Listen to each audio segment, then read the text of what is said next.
욥기를 한 번이라도 읽어보신 분들은 욥을 포함해서 모두가 그 읽는 사람들이 기대하는 바가 있습니다. 전반부, 중반부를 거치면서 이제 하나님이 제발 좀 등장해 주셨으면 합니다. 이렇게 하나님을 찾고 답을 구하는데 하나님이 등장하시기만 하면 모든 의문점들을 종식시키시고 답을 보여주시고 잘했다 못했다 평가도 해주시고 보완할 것 고칠 것 이런 거 교정도 해주시고 그러면서 뭔가 확실한 결론이 하나님이 등장하면 나겠구나.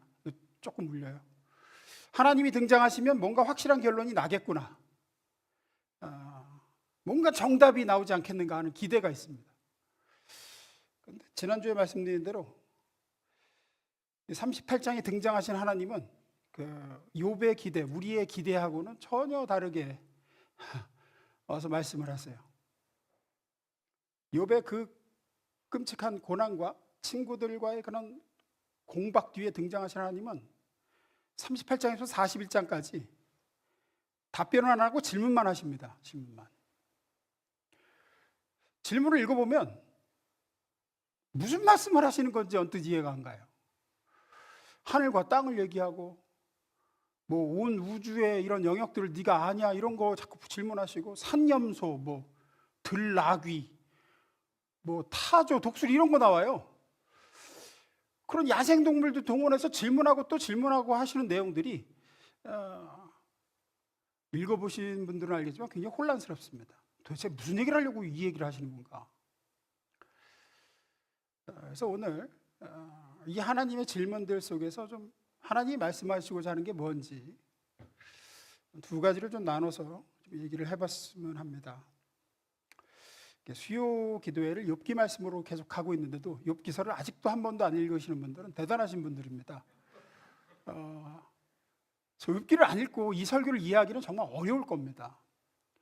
읽으면서 그 욥의 고뇌도 좀 보시고 나도 이런 질문을 한 적이 있는데 하나님이 도대체 무슨 말씀하시는 건가 이렇게 따라오셔야지 이게 이해가 되지 여기 앉아서 그냥 들어갖고는 정말 힘든 게 욥기입니다. 하나씩 보겠습니다. 첫 번째 읽습니다. 시작. 39장과 40장에 보면 41장까지 이어지죠. 하나님이 욥에게 도무지 길들일 수 없는 야생동물에 대해서 말씀을 하세요. 보겠습니다. 39절 7절부터입니다. 들나귀가 시끄러운 성읍에서 멀리 떨어져 있으므로 아무도 들나귀를 길들이지 못하고 일을 시키지도 못한다. 들소가 내 이를 거들어 주겠느냐? 들소가 내 외양간에서 잠을 자겠느냐? 내가 들소에게 쟁기를 메어 주어서 밭을 갈게 할 수 있느냐? 들소들이 내 말을 따라서 밭을 갈겠느냐? 40장에 넘어가면 또 이런 얘기가 나옵니다. 너는 하마처럼 생긴 괴물을 보아라. 내가 너를 창조했듯이 그것도 창조하였다. 그 괴물은 소처럼 풀을 먹고 살지만은 누가 감히 그것을 잡아 갈고리로 그 코를 꿰 수 있겠느냐. 이런 야생동물들을 쭉 얘기하세요. 다는 언급 못하고 몇 군데만 봤습니다. 도대체 왜 갑자기 이런 얘기를 물으실까요? 욥은 지금 이런 동물들에 대해서 궁금한 게 아닙니다. 우리도 안 궁금하고 아무리 해도 설명할 길이 없는 어떤 악과 고통의 세계에 대해서 궁금한 거지 거기에 대해서 하나님이 이해시켜 주시길 바라고 답을 주시길 바라는 거지 이런 거예요. 왜 내 삶에 불쑥 이런 고난이 찾아왔습니까? 왜 나를 절망에 빠뜨리시고 슬픔과 괴로움으로 살 수 없게 만드셨습니까? 이게 궁금한 건데 아니면 생뚱맞게 들나귀, 들소, 타조, 독수리 뭐 나중에 보면은 듣도 보도 못한 베헤못, 리워 야단 이런 동물들도 언급을 하세요. 공통점이 있습니다. 지금 하나님은 인간이 수천 년 동안 절대로 길들이지 못한 또 앞으로도 길들이지 못할 동물들 이야기를 하고 계세요. 인간이 길들일 수 없는 동물들. 왜 이걸 언급하실까요? 우리의 삶에 찾아오는 고난도 이 동물들처럼 인간이 절대로 길들일 수 없다는 거예요. 인생에 불쑥불쑥 찾아오는 고난은 우리가 절대로 다스리지도 정복하지도 통제하지도 못하는 것들입니다. 아무리 인류의 기술과 과학이 발달해서 하늘에 인공위성을 지금 뭐 수천 개가 넘는다 그러죠. 어마어마하게 많은 인공위성이 떠 있고 우주를 탐사하고 뭐 지금 인공지능을 개발해가지고 뭘 다 하고 그래도 도무지 정복할 수도 내 마음대로 어떻게 할 수도 없는 것이 이런 야생동물 같은 고난이라는 거예요. 아무리 과학이 발전해도 인간은 자기의 삶에 내일 무슨 일이 발생할지 모르고 내일 갑자기 찾아오는 슬픔과 고통을 내 마음대로 어떻게 안 됩니다, 그게. 그래서 우리가 고난을 껄끄러워하고 싫어하는 이유 중에 하나가 그거예요. 우리의 인간의 한계를 가리키는 거기 때문에 그렇습니다. 아무리 날구겨도 고난은 내가 어찌할 수가 없습니다. 질병, 사고, 죽음, 범죄, 하다못해 이렇게 예고 없이 찾아오는 경기 침체, 뭐 이런 것조차도 예상도 안 되고 조정도 못하고 어떻게 못합니다. 정복되지 않고 길들여지지 않은 채로 남아 있습니다. 앞으로도 고난은 인간이 길들일 수 없을 겁니다. 아무리 문명이 과학이 발전하고 아무리 똑똑한 사람도 아무리 돈 많은 사람도 절대로 자기 마음대로 피해가거나 주무를 수 없는 게 인간의 인생에 찾아오는 고난들입니다. 누구에게나 마찬가지입니다. 재벌 회장도 절대로 인생에 찾아오는 고통과 슬픔을 피해갈 수도 면제받지도 않습니다. 그래서 고난은 얘기를 한다는 거죠. 너는 어쩔 수 없는 나약하고 연약한 인간이다. 네가 아무리 날구겨도 너는 결국은 네 인생의 내일 일조차 네 마음대로 어쩔 수 없는 존재 아니냐. 따라서 너의 주인은 네가 아니야. 네 인생의 주인은 네가 될 수가 없다. 아무리 조바심 낸다고 해도 아무리 대비하고 조심한다고 해도 인간은 악과 고통, 고난과 슬픔을 어찌할 수가 없습니다. 오직 나 하나님이 그것을 다스리고 통제하며 너의 내일은 내 손에 달려있다. 네가 아무리 돈이 많아도 네가 아무리 똑똑해도 인류 문명이 아무리 발전해도 너는 당장 내일 너에게 찾아올 고난을 내 힘으로 어찌할 수 없는 존재야. 그러므로 내 인생의 주인은 네가 아니라 나 하나님이다. 인간이 얼마나 나약한 존재이며 동시에 하나님만이 오직 주인이시고 주권자이심을 잊지 않게 해주는 게 내 마음대로 길들일 수도 지배도 안 되고 통제도 안 되고 관리도 안 되는 야생동물 같은 우리 인생의 고난들입니다. 하나님은 그걸 얘기하시고자 이런 동물들을 계속 얘기하세요. 너 이거 네 마음대로 못하지. 네가 이거 다스릴 수 있어? 내 인생에 발생하는 모든 고난도 이와 같다. 그 다음으로 살펴볼 하나님의 질문들이 있습니다. 네가 땅을 아느냐? 네가 바다를 아느냐? 네가 하늘을 아느냐? 네가 죽음 저 이후의 세상을 아느냐? 이 망라한 우주 만물들을 네가 아느냐? 이런 질문들이에요. 몇 군데 한번 보겠습니다. 읽습니다. 시작.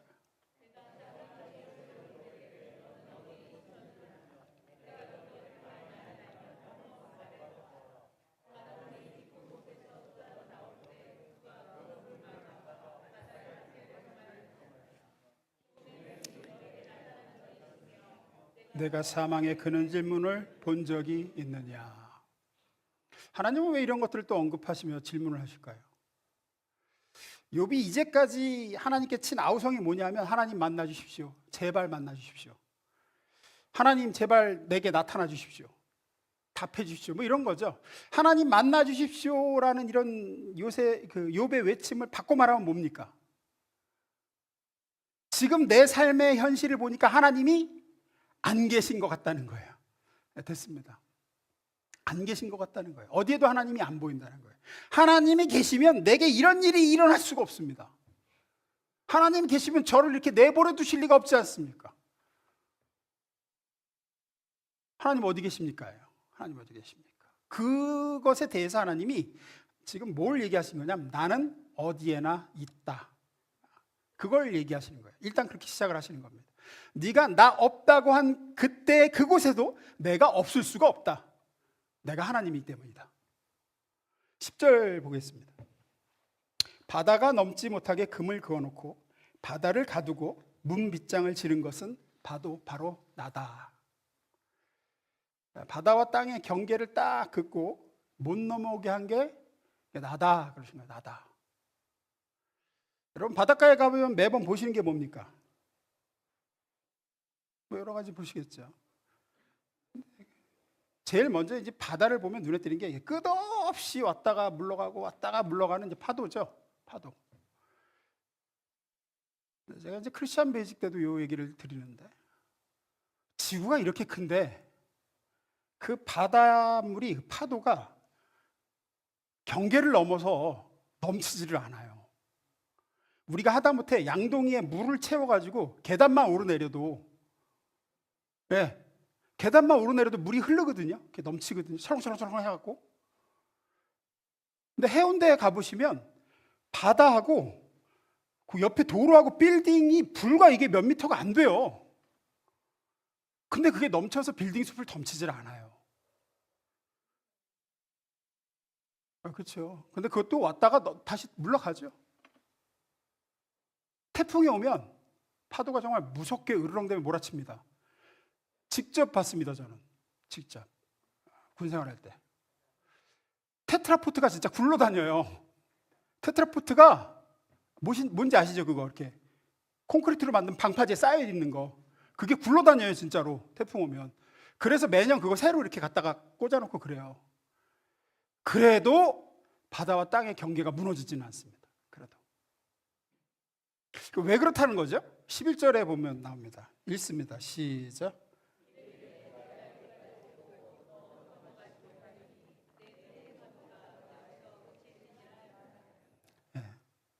내가 경계를 그어놨기 때문이다.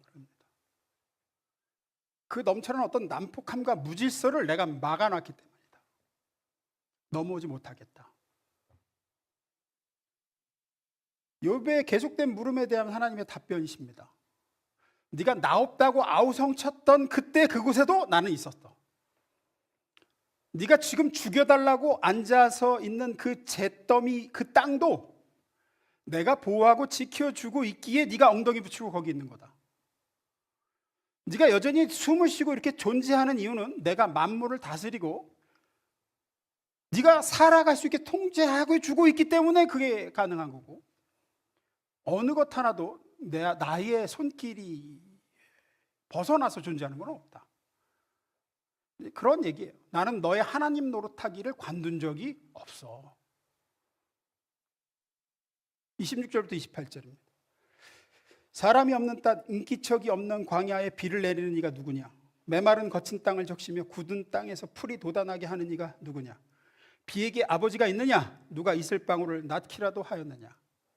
이런 얘기입니다. 자연 현상들이 우연에 의해서 이런 질서를 가지고 비가 내리고 구름이 만들어지고 이렇게 되는 게 아니야. 빗방울 하나도 그냥 땅에 떨어지는 게 아니야. 이사야서에 비슷한 말씀이 있죠.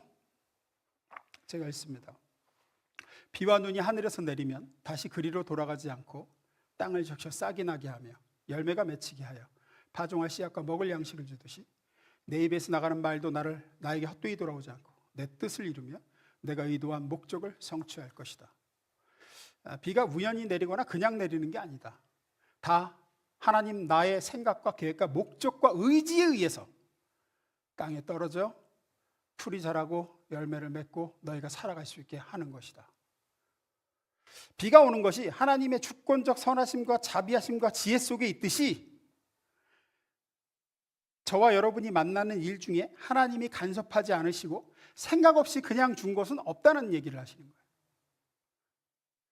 여태껏 겪은 욥이 죽을 것 같고 너무 분하고 답이 없는 분노와 자폭과 절망과 비명을 넘어온 자리에 하나님이 주시는 답입니다. 너는 내가 없었다고 그러지. 너는 내가 너를 돌보지 않았다는 거지. 내가 하나님 노릇을 안 하고 너를 방치했다고 했지. 거기에 대한 답입니다. 나는 한 번도 그런 적이 없다. 너에게 일어난 그 어떤 사건도 내 손길이 없이 일어난 것은 없고 나는 단 한순간도 너의 하나님이기를 포기한 적이 없다. 네가 등 붙이고 있는, 발 붙이고 있는 그 땅도 내가 너에게 주고 지금 관리하고 통제하고 있는 것이고, 숨쉬고 있는 공기도 내리는 비도 모든 것이 다 나의 손 안에서 움직이는 거다. 저와 여러분도 마찬가지죠.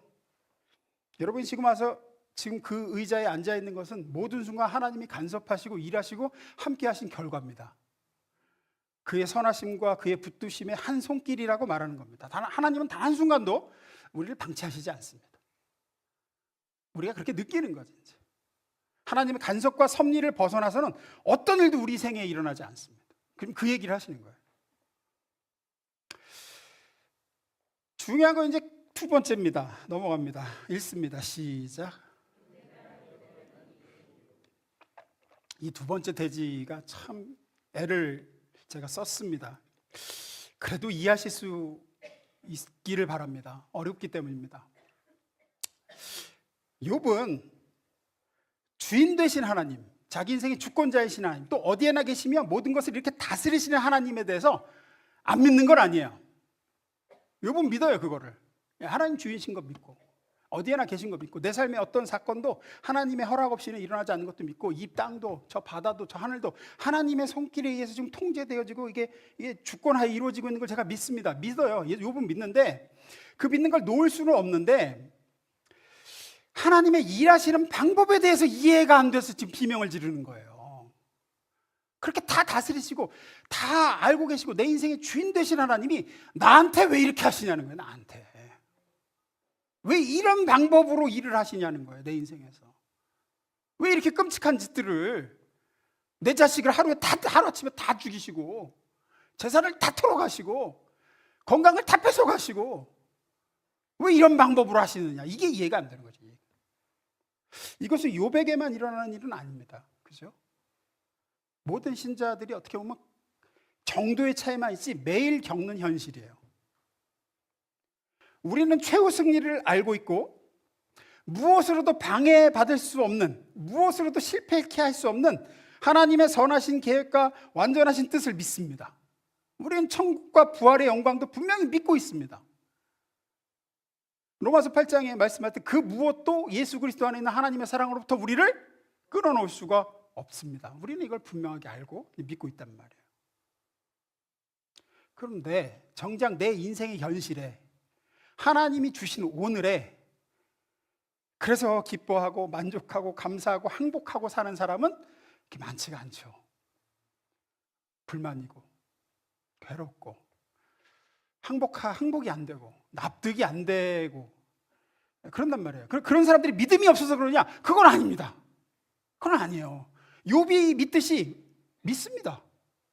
하나님의 주인 되심도 믿고 하나님의 선하신 능력도 다 믿고 최후 승리도 믿고 다 믿는단 말이에요. 아무리 하나님이 고난과 슬픔의 현실로 나를 몰아넣으셔도 하나님을 등지거나 떠나지는 않습니다. 어떤 하나님의 신비한 힘에 의해서 붙잡혀 있죠. 우리는 욥이 끝끝내 하나님을 등질 수 없듯이 하나님의 자녀된 우리들도 끝끝내 하나님을 등질 수는 없습니다. 우리 모든 신자들의 실제적인 신앙 현실은 내가 하나님을 붙들고 믿는 게 아니라 하나님 앞에 붙잡혀서 도망갈 수가 없는 거예요. 하나님이 창조주요 구원자요 심판자인 걸 알고 그분의 선하신가 의로우신가 최후 승리도 알고 믿습니다. 그런데 문제는 현실이 괴로워요. 왜 나를 사랑하시고 의로우시고 선하시고 능력이 많으신 완전하신 하나님이 내게 이렇게 하시는지, 왜 이런 일이 내 인생에 벌어지게 하셨는지, 하나님이 일하시는 방법이 이해가 안 되고 서운한 거예요. 그게 문제예요. 믿는다니까. 하나님을 믿어요. 믿는데 하나님의 일하시는 방법이 이게 맺히는 거예요. 이게 욥도 또 고난 중에 있는 성도들도 같이 가지고 있는 의문이요, 어떻게 보면 풀리지 않는 영혼의 고통 중 하나입니다. 악과 고통의 문제. 하나님의 궁극적인 권위와 통치를 인정하고 믿지만 결국 합력하여 선을 이룬다는 것도 믿긴 믿어. 근데 오늘의 이 암담한 현실, 당장 이해할 수 없는 이 고난, 억울함, 이 답 없음, 여기에 대해서는 이제 이게 힘든 거예요. 하나님이야 인정하는데 하나님이 일하시는 방법에 대해서 불만이 생길 수밖에 없는 거죠. 우리에게 일어나는 어떤 이해되지 않는 모든 것, 특히나 예를 들어 질병, 사고, 범죄, 실패, 소망이 무너지는 것, 영혼의 어두운 밤, 이런 것들이 하나님의 허락 없이는 내 인생에 찾아올 수가 없는 건데, 이게 그죠? 하나님이 다 다스리신다 그랬잖아요. 아까 바다에 경계도 그으셨고, 하나님의 허락이 아니면 이게 내 인생에 찾아올 수 없는 것인데 이게 내 인생에 찾아왔단 말이에요. 그렇다는 건 하나님이 허락하셨다는 건데, 하나님은 이런 것들을 통해서 뭔가 일을 하시기 때문에 이게 허락되어진 건데, 왜 사랑한다는 자녀에게 좋은 것만 주시지, 나도 내 자식한테 좋은 것만 주고 싶은데 하나님은 왜 나에게 이런 것들을 주시는가? 왜 이렇게 일하시는가?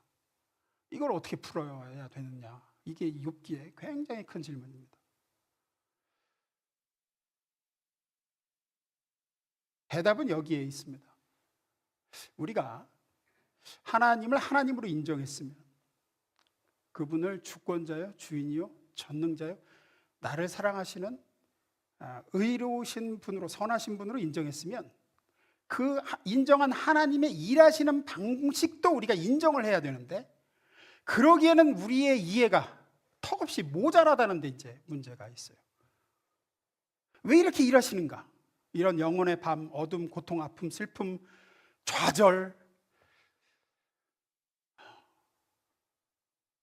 이번에 이제 박경호 선교사님한테 또 이제 기도 부탁을 받고 했는데, 둘째 아들이 이제 또 힘들어진 거예요, 상태가. 이제 그렇게 오래 기도하고 또 기도했던 아들이 뭐라고 해줄 말이 없어요. 저도 뭐라고 해줄 말이. 왜 이렇게 일하시는가 모르겠어요. 저도 모르겠어요. 아니, 나 같으면 상을 막 가만히로 줘도 모자랄 것 같은 그 남수산에서 그렇게 헌신하고 있는 선교사의 자녀를,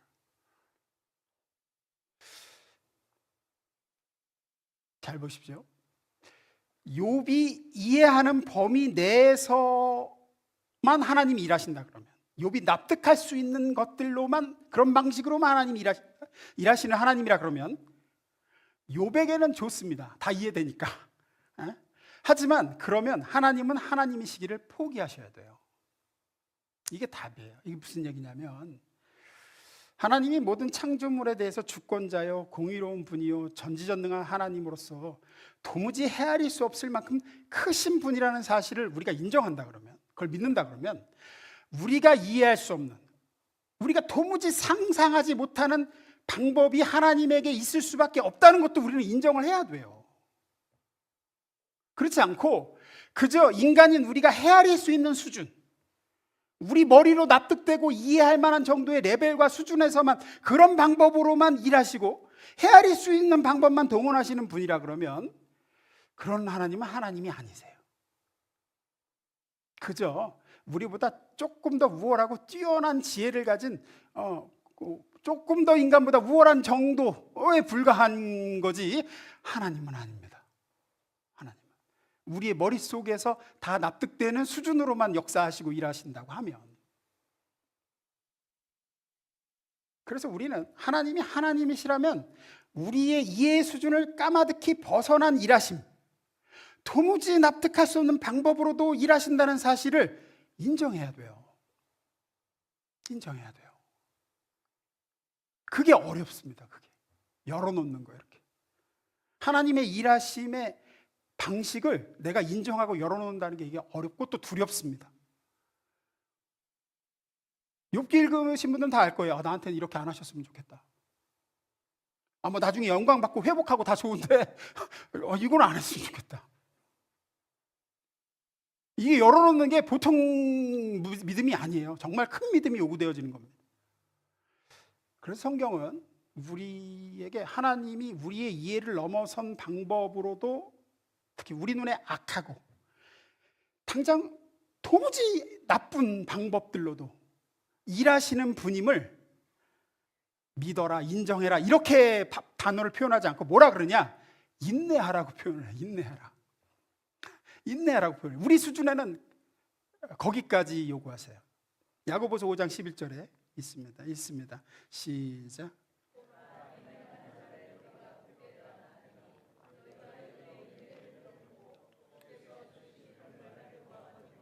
주는 가장 자비하시고 긍휼히 여기시는 이시니라. 가장 자비하시고 긍휼히 여기시는 분이라고 얘기하면서 욥 얘기를 해요. 욥 얘기를. 욥에게 나타난 하나님이 가장 자비하고 긍휼히 여기시는 이시니라. 그러면서 너희가 욥의 인내를 들었지 않느냐? 주께 주신 결말도 보았지 않느냐? 보라, 인내하는 자를 우리가 복되다 하나니. 욥의 인내를 본받으라 그럽니다. 욥의 인내가 뭡니까? 인내가 뭡니까? 여기서 요구하는 하나님의 일하심의 궁극적인 승리, 최종적인 승리, 그 선하심과 의로우심, 은혜로우심을 네가 잊지 말고 기억하고 내 이해의 범주를 벗어나는 하나님의 방법, 그런 현실, 그걸 감수해라. 그런 일이 네 인생에서 닥쳤을 때 네가 그걸 버티고 감수하며 최종적인 승리, 하나님의 선하시고 은혜로우시다는 사실을 붙들고 놓지 말고 버텨라. 그 얘기입니다. 그 얘기예요. 어렵죠? 쉽지 않습니다. 왜 이게 어려우냐면 우리는 하나님이 만드신 다른 피조물들, 동물, 다른 동식물들과는 다르게 우리는 하나님의 형상을 닮았기 때문에 우리는 생각하고 인식하고 이해하는 능력을 가지고 있습니다. 그리고 그 하나님이 주신 이해하는 능력을 바탕으로 우리는 하나님을 배우게 됐고 믿고 따르는 게 가능해졌단 말이에요. 우리의 믿음의 기반에는 성경을 말씀을 듣고 이해하는 그 능력이 깔려 있어요. 우리가 그 이해하는 능력이 없으면 하나님을 믿을 수가 없는 사람들이었어요. 우리 인간만 그런 하나님이 형상을 닮은 뭔가를 배우고 이해하고 인식하고 생각하는 기능을 가지고 있어요. 아무리 침팬지, 오랑우탄이 똑똑하고 뭐 개가 똑똑해서 사람 말귀를 알아먹더라도 이 인간의 생각하고 인식하고 이해하는 능력은 절대 따라올 수 없습니다. 우리는 이 하나님이 주신 이해하는 능력으로 하나님이 선하시다는 것도 이해하고 하나님은 알파 오메가 언제나 동일하신 분이라는 것도 믿고 하나님은 의로우신 분이야, 전능하신 분이야, 이런 것도 알게 된 거예요. 욥도 그렇게 하나님을 이해하고 믿었어요. 하나님이 주신 이해하는 능력으로 생각하고 고민하고 이해하려 노력하고 애쓰는 것이 우리의 신앙의 행위에서 가장 중요한 행위 중 하나라고요. 덮어놓고 믿으면 안 됩니다. 따져보시고 맹신이나 미신이 아니라 인격적인 하나님을 믿는다는 건 이런 우리의 이해를 바탕으로 믿는 거란 말이에요.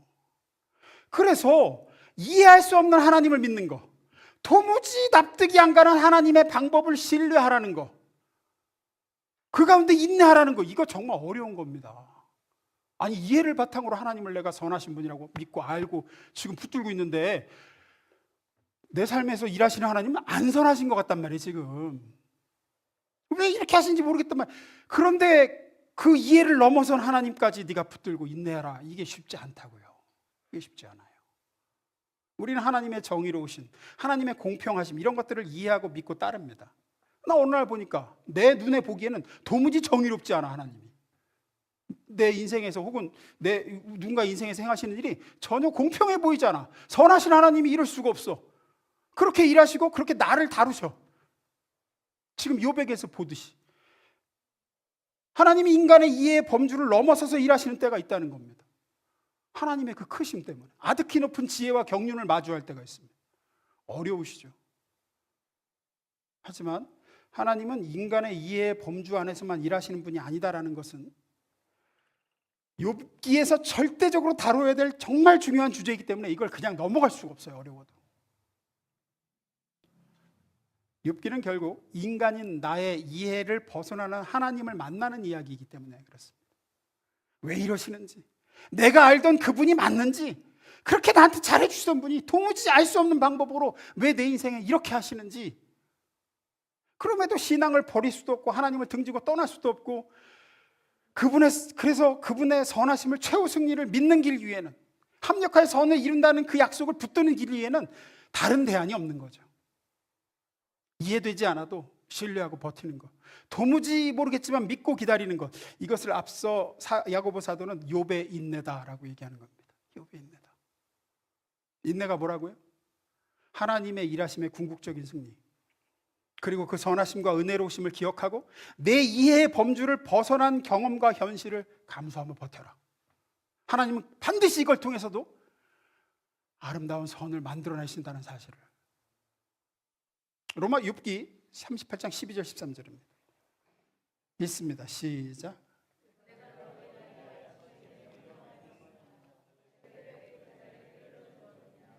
그것으로 땅끝을 붙잡고 악한 자들을 그 땅에서 떨쳐버린 일이 있었느냐. 무슨 얘기인가 싶지만 이런 겁니다. 네가 아침에게 명령을 하였느냐, 새벽에게 그 자리를 일러주었느냐. 아침, 새벽, 이건 뭘 지나야 오는 자리죠? 예, 밤을 지나야 오는 자리입니다. 그죠?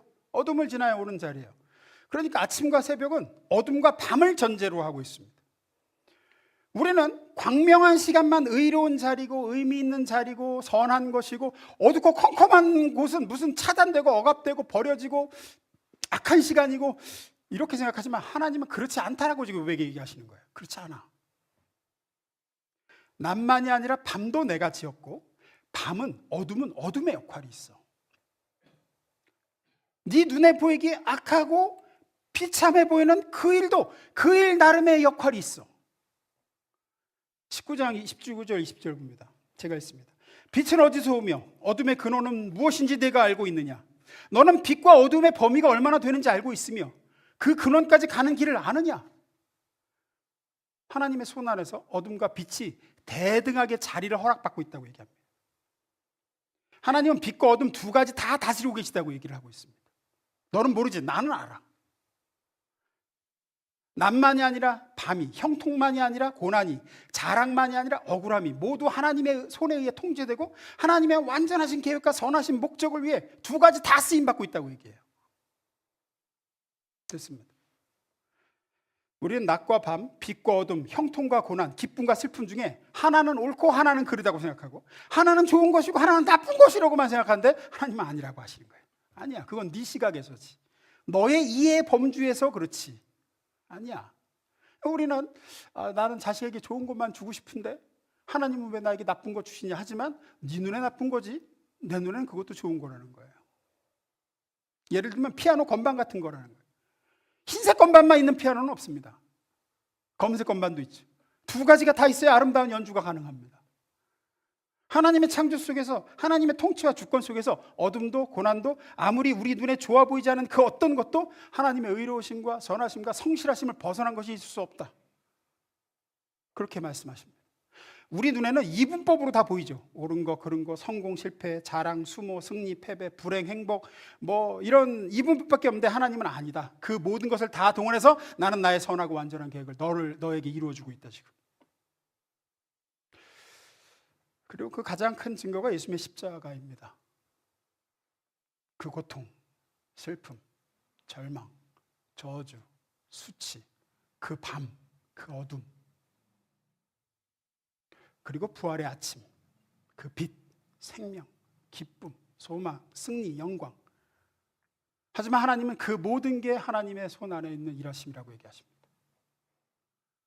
그 모든 게 다 선한 것이고 그 모든 게 우리를 구원하시기 위한 완벽한 계획의 일부라고 얘기하세요. 부활만 선한 게 아닙니다. 십자가도 선합니다.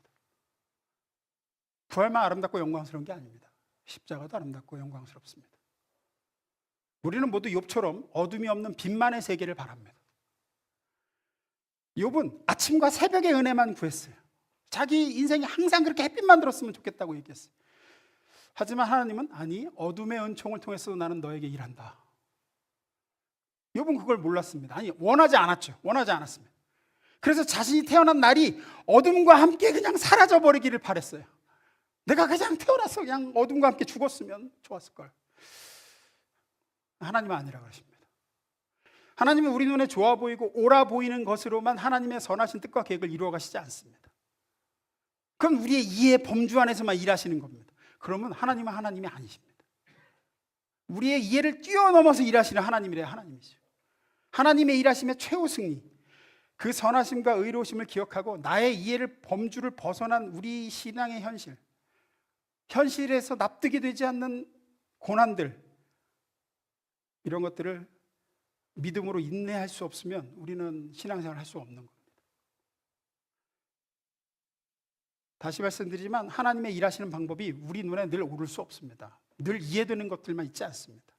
우리의 아픔과 슬픔, 실패와 낙심, 연약함과 무너진 그런 모든 것을 가지고 하나님은 마치 태초에 땅의 티끌들을 모아서 빚으시고 거기에 생기를 넣어서 우리로 이렇게 생명을 만드신 것 같이 저와 여러분의 인생에서 일어나는 모든 일, 살면서 만나는 그 어떤 일, 우리 눈에 지극히 약해 보이고 어떻게 이런 일이 내 인생에서 하나님이 허락하실 수 있습니까 하는 일조차도 하나님의 성실하심과 하나님의 능력의 일환이며 선하신 계획에서 빗나가거나 불필요한 것은 없습니다. 하나님은 다 사용하셔서 결국은 이기게 하실 것이고 결국은 복되게 하실 것이고 선하게 하실 것을 믿고 이 믿음 가지고 인내하셔서 하나님의 최후의 선한 좋은 때를 보게 되시기를 주의 이름으로 축원합니다. 기도하겠습니다.